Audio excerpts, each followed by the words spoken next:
Baik, saudara sekalian, hari ini tema kita ya, wawasan kebangsaan Indonesia. Itu judulnya. Hari ini karena saudara sekalian ya ada di Jakarta di Stipan ini harus, dan itu berarti kalau Jakarta ya Indonesia, maka sering orang mengatakan ya di Jakarta itu dikenal ya, kita mengadopsi apa yang disampaikan teman-teman di Papua ya maupun di wilayah timur yang kita sebut dengan Torang Samua Basudara. Apapun perbedaan yang kita ada, rambut sana keriting, ini halus, ada kulit hitam, ada kulit putih, ada agama Kristen dan agama non-Kristen, Islam, Buddha, Hindu, dan seterusnya. Apapun rasnya berbeda, kita semua bersaudara. Torang Samua Basudara. Ya, saudara apa? Ya, kalau tidak saudara sekampung, saudara sedaerah, ya, saudara seketurunan, ya dalam konteks ini adalah saudara sebangsa setanah air. Sama-sama sebagai orang Indonesia. Jadi saya memanggil saudaraku di Papua. Anda bisa memanggil saudaraku di Jawa, saudaraku di Sumatera, saudaraku di Nusa Tenggara Timur. Jadi memang kita semua basudara. Yang prinsip itulah kewawasan keindonesiaan kita. Kalau kita memiliki prinsip cara berpikir itu seperti itu, ya maka sudah tertanam setidak-tidaknya di dalam dada saudara itu sudah mulai ya tersurat ya warna yang ya pantulan warna merah dan pantulan warna putih menjadi Indonesia. Itu karena cara berpikir seperti itu. Di sebagian di luar Stipan ini ada berpikir ya bahwa mengucapkan ucapan selamat Natal buat Muslim haram hukumnya. Wah, berteman dengan orang Kristen tidak boleh. Itulah pemikiran kaum radikal. Ya, itu bukan Indonesia banget. Kalau Indonesia banget tidak masalah. Mau makan bersama, berteman bersama, beda agama, beda suku, beda ras, tidak apa-apa. Ini Indonesia. Nah, di Republik Indonesia itu memang aneh. Ada yang ke barat-baratan, ada juga yang ke Arab-Araban. Mereka lupa harusnya adalah saya Indonesia harus memiliki kepribadian nasional Indonesia. Harus keindonesiaannya yang kemudian kita tayangkan, yang kita kemukakan, kita kedepankan.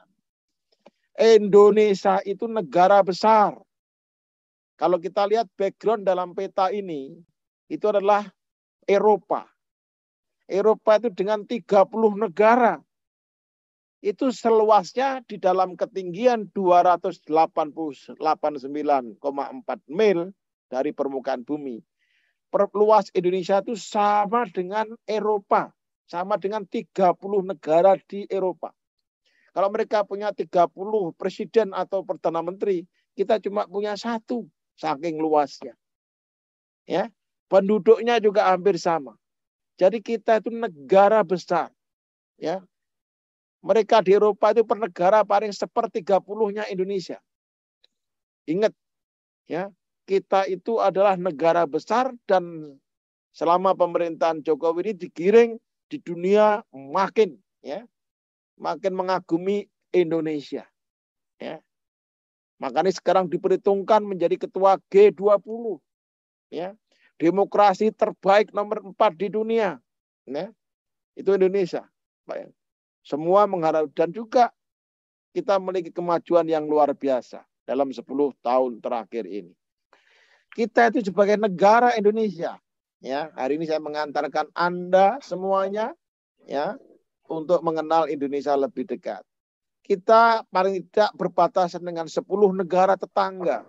Jadi perbatasan negara, 10 negara tetangga darat laut, negara ini banyak sekali batas laut. Ada yang perbatasan mulai dari Singapura, Malaysia, PNG, ya, Filipina, ya, itu semuanya, termasuk Vietnam, batas lautnya, itu semuanya saudara sekalian. Indonesia itu berbatasan dengan 10 negara tetangga. Jadi wajar kalau Indonesia itu harus memperkuat, perbatasan negeri supaya Indonesia tetap utuh, ya, karena kita perbatasan dengan negara-negara yang lain. Di kawasan Asia Tenggara itu kekuatan pertahanan keamanan Indonesia itu adalah terbaik. Ya, jumlah senjatanya paling banyak, pasukannya paling banyak, dan disegani. Ya, jangan dibandingkan dengan Singapura yang secuil seluas kota Depok. Ya, even Malaysia pun juga menghadapi Indonesia ketar-ketir. Kita itu negara kuat dan 20 tahun ke depan diperkirakan akan menjadi negara adidaya. Bayangkan aja, sekarang sudah mengarah kepada Indonesia sebagai negara adidaya. Oke. Kemudian kita juga punya 92 pulau kecil terluar. Ya, titik-titik merah itu, saudara lihat, itu menunjukkan pulau kita banyak. Jumlahnya 92 pulau kecil terluar yang harus ditangani. Ya, yang kosnya sangat tinggi dari Sabang sampai Merauke. Ya, itu banyak pulau kecil terluar yang memang harus ditangani. Ya, banyak sekali. Di Papua saja juga berapa biji itu, ya, cukup banyak di sebelah kanan, ya. Kemudian kita juga memiliki 26 pusat kegiatan strategis nasional dari Sabang hingga Merauke. Kalau di Papua dikonsentrasikan terutama di Jayapura, kemudian ada apa itu Merauke, ya, Ilwaki, itu semuanya menjadi bagian yang saya kira termasuk Tanah Merah, ya. Itu daerah-daerah yang ke depan akan dikembangkan. Hari ini baru dimulai dengan pembentukan 3 provinsi baru di Papua. Nah, kalau 3 provinsi baru di Papua pasti membutuhkan seluruh tenaga-tenaga terdidik Papua yang menguasai ilmu pemerintahan, ya, ke depan, karena ada 3 provinsi baru. Dan seluruh pegawai-pegawai diprioritaskan adalah orang asli Papua yang terdidik. Dan saya bangga banyak alumni Stipan di Papua, baik yang menjadi camat maupun kepala bagian, sekretaris daerah yang nyebar di seluruh daerah. Jadi mudah-mudahan Stipan memiliki kontribusi yang terbaik untuk penguatan SDM di Papua tersebut. Dan ke depan saya yakin, ya, lulusan yang hari ini sedang mengikuti Stipan, ya, pada hari pertama ini, ya, 4 tahun kemudian akan menjadi tambah namanya, belakangnya ada SIP, yaitu Sarjana Ilmu Pemerintahan, juga rekan-rekan yang sekarang ikut di kelas karyawan, ya. Saudara sekalian, luas laut Indonesia. Indonesia itu luar biasa besarnya, ya. Luas laut 3 kali luas daratannya. Jadi kita itu sebenarnya negara yang lebih luas lautnya daripada daratannya. Maka kita sebut kemudian dengan, ya, negara arkipelago, negara kepulauan, ya. Dan harusnya logikanya, kalau lautnya lebih luas, harusnya kekuatan angkatan laut lebih kuat. Cuma kelemahannya Indonesia daratnya yang lebih kuat. Saya kira itu, ya. Ke depan harusnya bisa menjadi negara maritim terkuat seperti zaman Majapahit dan Sriwijaya dulu, ya. Lalu laut Indonesia dibagi dalam 3 bagian. Ada laut teritorial sejauh 12 mil dari pinggir pantai. Kemudian ada zona tambahan sejauh 24, ya, mil, dan zona eksklusif lebih jauh lagi keluar 200 mil. Namanya ZEE. Kalau semua ditotal, kalau dulu laut itu sebagai pemisah antar pulau, sejak mulai UNCLOS 1982, itu kemudian menjadi laut adalah pemersatu Indonesia. Jadi kalau kalimat laut pemisah itu salah. Laut adalah pemersatu Indonesia. Kita juga sadari adik-adik di sini semuanya bahwa Indonesia itu penuh keanekaragaman, ya, keanekaragaman. Ya, sehingga kenapa kemudian menjadi negara kita sebut Bhinneka Tunggal Ika. Ya, keanekaragaman ini, hari ini kita memiliki 13.455 pulau. Itu kalau pas-pasang. Kalau surut, pulaunya nambah menjadi 17.000. Kita pasang surut. Tapi yang tercatat sekarang 13.466 pulau, ya. Tidak termasuk yang tidak bernama. Jadi ada pulau bernama, ada pulau tidak bernama. Bahasa daerah aja di seluruh Indonesia ini ada 746. Kita bangga, untung ada Sumpah Pemuda. Untung ada bahasa Indonesia. Kalau tidak ada bahasa Indonesia, saya nggak membayangkan orang Jawa tidak bisa komunikasi dengan Papua. Orang Papua tidak bisa berkomunikasi dengan orang Sumatera. Orang Sumatera tidak bisa komunikasi dengan Nusa Tenggara. Karena bahasanya beda. Ya kita bersyukur kepada Allah Subhanahu wa taala, puji Tuhan kita memiliki bahasa namanya bahasa Indonesia. Di dalam Sumpah Pemuda disebutnya ya kita satu bangsa, bangsa Indonesia, ya satu tanah air Indonesia, satu bahasa, bahasa Indonesia. Kita bersyukur ya 1928 ya, para pendiri bangsa ini telah kemudian mengumandangkan pernyataan satu bahasa, bahasa Indonesia. Dan kemudian sukunya ada berapa? 1128 suku bangsa terbesar di Papua. Banyak suku, banyak adat di sana. Karena itulah di Papua kemudian dibikin Majelis Rakyat Papua. Anggotanya ada tokoh perempuan, tokoh agama, dan tokoh adat. Untuk mengakomodasikan mereka kaum adat yang sukunya paling banyak, sekitar 250 suku itu ada di Papua. Dan mereka harus diperjuangkan, dan untuk itu Papua diberikan perlakuan khusus dengan dana khusus. Untuk apa? Supaya bisa membangun lebih cepat. Supaya orang asli Papua itu mendapat perhatian secara khusus. Itulah dana otsus diberikan. Ya, pro kontra iya dan tidak itu adalah politik. Tapi pemerintah tidak pernah kemudian berpikir untuk mensengsarakan, memiskinkan rakyatnya sendiri, terutama di Papua misalnya. Maka dana otsus diberikan. Dan juga mengenal administrasi. Hari ini kita punya 34 provinsi. Dulu sebelum desentralisasi kebijakan otonomi daerah tahun 99, dulu 26. Meningkat jadi 34, sekarang ditambah lagi 3 provinsi di Papua. Ya. Terus tahun depan tambah lagi 1 provinsi, Papua Barat Daya di Papua Barat. Jadi jumlah kita dengan tambah 3 menjadi 37 provinsi sekarang ini. Dari 26 menjadi 37. Sekarang kita menghadapi dunia kontemporer, modern saat ini. Apa yang kita hadapi sekarang ini? Tapi intinya masuk ke dalam revolusi industri 4.0. Kalau industri 1 atau 1.0 itu kapal uap dulu. Oh, mulai kapal uap. Ya. Masuk kedua, naik lagi ada mesin biasa, 4.3 itu kan. Semestinya mulai modern, ada pesawat terbang. Itu adalah model 4.3. Nah, sekarang ketika masuk 4.0, itu semua serba berbasis internet. Masuk, dan 10 tahun lagi atau 5 tahun lagi kita akan masuk industri 5.0. Ya, dengan metaverse. Bayangkan saja, kita berada dalam sebuah ruang seolah-olah 3 dimensi. Sekarang pertanyaannya, saya ingin mengingatkan, yang kita hadapi dunia sekarang ini para pekerja, ya, mahasiswa, Stefan, ada 3 ya, hal yang penting saudara ingat. Yang pertama adalah problem complexity, itu cirinya. Permasalahan kita semakin kompleks, bukan semakin sederhana, semakin kompleks. Ya, antar variabel saling berkaitan.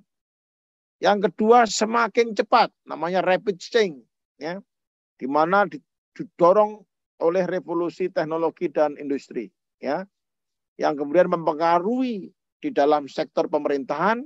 Kita saat ini berlaku namanya sistem pemerintahan berbasis elektronik yang ditetapkan dengan peraturan presiden. Bahkan dalam perencanaan saja, dulu pakai manual, sekarang pakai e-planning, perencanaan berbasis elektronik, kemudian e-budgeting, ya, penganggaran berbasis elektronik, dan terakhir e-monitoring, monitoring berbasis elektronik. Semua dikendalikan dengan alat elektronik. Jadi ciri kita memasuki abad 2021 ini ada 3. Problem complexity, artinya kompleksitas problem semakin tinggi, ditandai dengan berlakunya revolusi industri 4.0. ya, di mana dibutuhkan upgrading keterampilan tenaga kerja dalam mensinergikan, lalu soft skill Anda membutuhkan, kemampuan internet harus menguasai, dan lini produksi. Karena situasinya perubahan cepat, jangan lupa semua berbasis digital. Ya, Anda cuma tidak ada pelajar yang tidak menguasai komputer nanti selama Anda kuliah di Stepan ini. Ya, beda dengan dulu. Ya, kuliah kalau perlu tidak usah bawa buku, cukup bawa laptop. Laptop dan HP sekarang harganya hampir sama. Tinggal milih saja, milih laptop atau HP. Lalu ada yang milih laptop tapi bisa untuk HP, ya silahkan saja.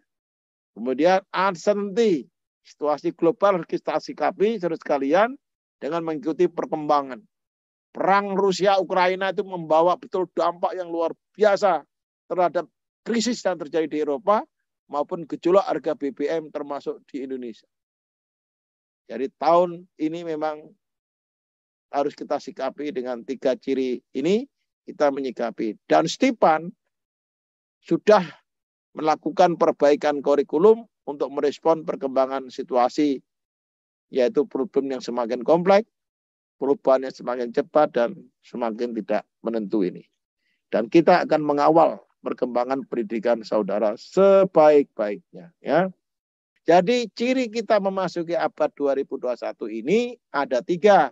Problem complexity, artinya kompleksitas problem semakin tinggi, ditandai dengan berlakunya revolusi industri 4.0, ya, di mana dibutuhkan upgrading keterampilan tenaga kerja dalam mensinergikan, lalu soft skill Anda membutuhkan, kemampuan internet harus menguasai, dan lini produksi.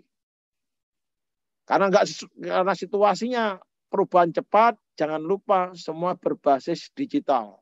Ya, Anda cuma tidak ada pelajar yang tidak menguasai komputer nanti selama Anda kuliah di Stepan ini. Ya, beda dengan dulu. Ya, kuliah kalau perlu tidak usah bawa buku, cukup bawa laptop. Laptop dan HP sekarang harganya hampir sama. Tinggal milih saja, milih laptop atau HP. Lalu ada yang milih laptop tapi bisa untuk HP, ya silahkan saja. Kemudian uncertainty, situasi global harus kita sikapi saudara sekalian dengan mengikuti perkembangan.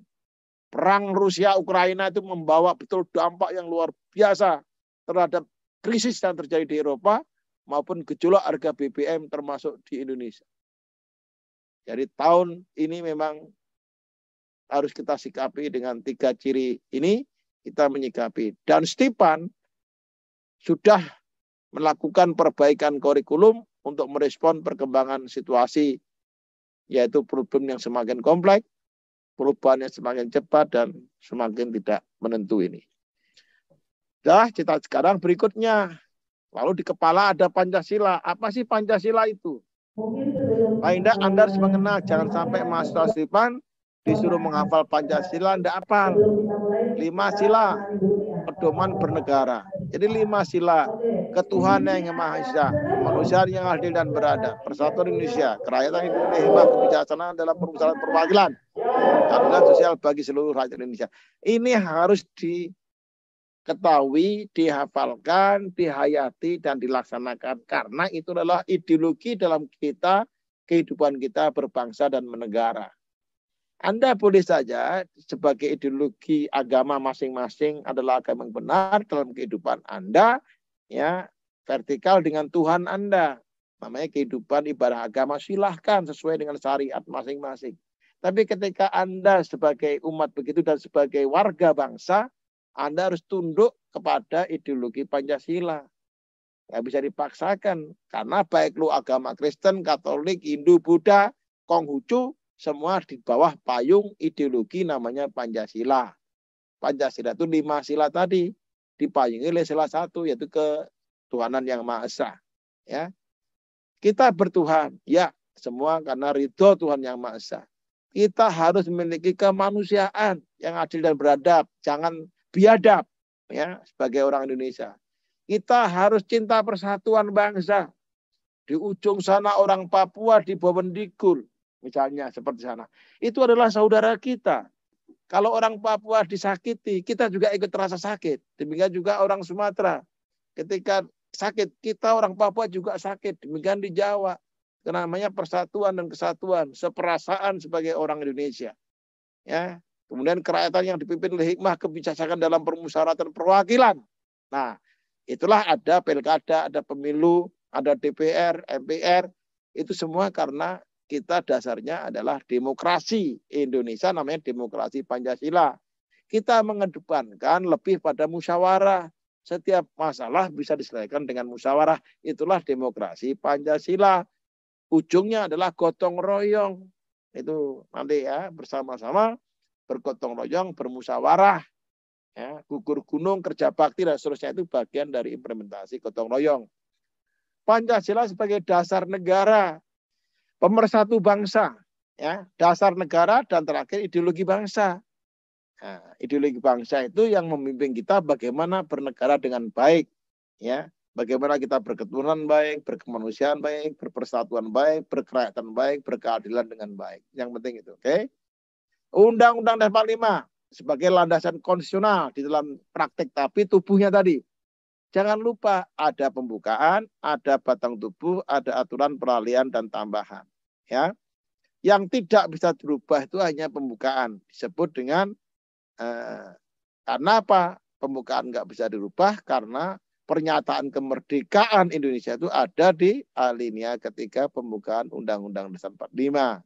Itu yang paling penting. Pancasila di situ tercantum di alinea keempat.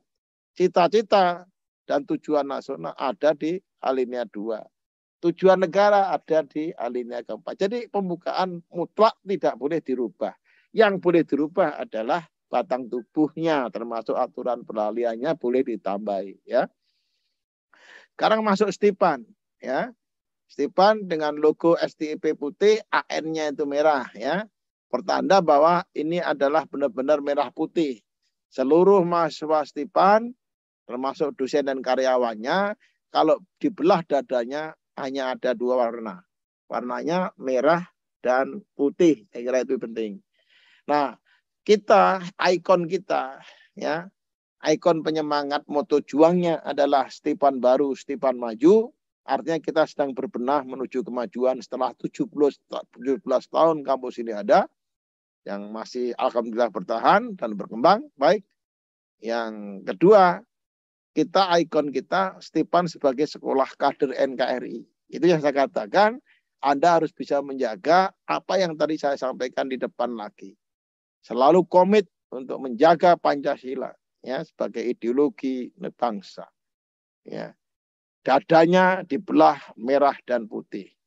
Ya, NKRI harga mati itu sebenarnya yang termasuk bagian sekolah kader NKRI. Ya, lagu-lagu kebangsaan.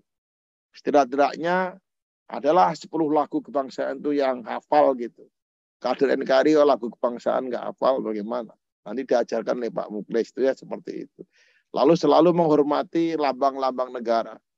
Ya, menghormati bendera, ya, Garuda, ya, kepala negara dan seterusnya. Simbol-simbol negara itu bisa jadi kader NKRI kan didik seperti itu.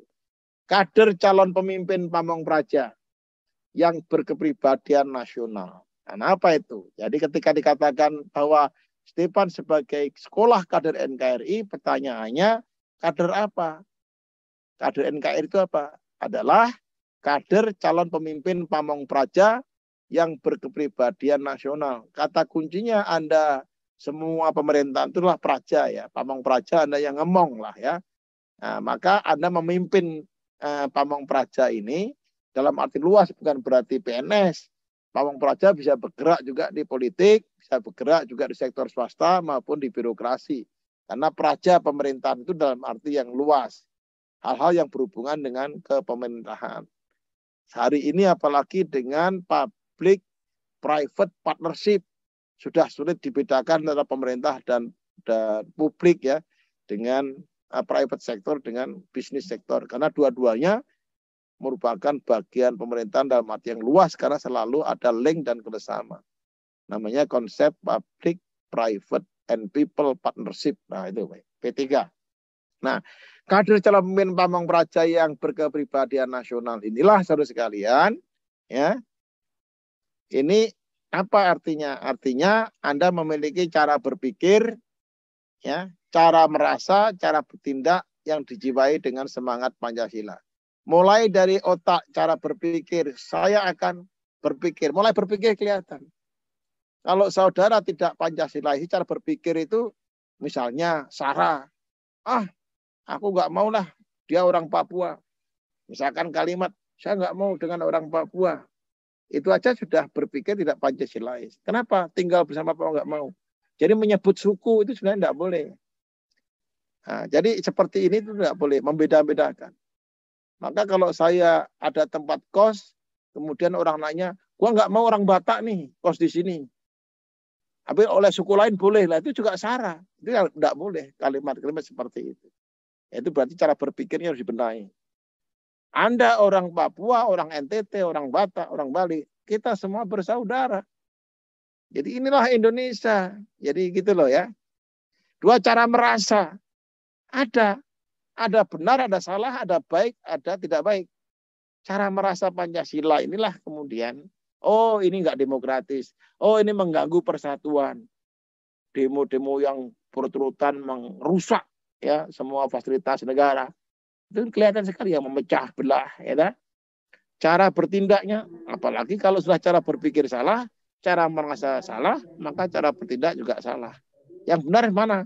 Yang benar adalah Praja Stipan, para mahasiswa Stipan, ya, semua prodi, bahwa cara berpikir, cara merasa, dan cara bertindak itu harus dijiwai dengan semangat Pancasila. Titik. Itulah. Nah, silahkan pelaksananya tentu bervariasi. Terima kasih atas segala perhatiannya. Sukses selalu. Mudah-mudahan kita semua bisa menjadi kader Pamong Praja yang terbaik. Dan sekaligus kita betul-betul bisa membangun Indonesia memiliki karakter yang berkepribadian nasional di bidang budaya. Ya, untuk kemajuan Indonesia. Sekali lagi, sukses selalu atas segala perhatiannya. Sekian akhirul kalam. Wassalamualaikum warahmatullahi wabarakatuh. Shalom. Salam sejahtera semuanya.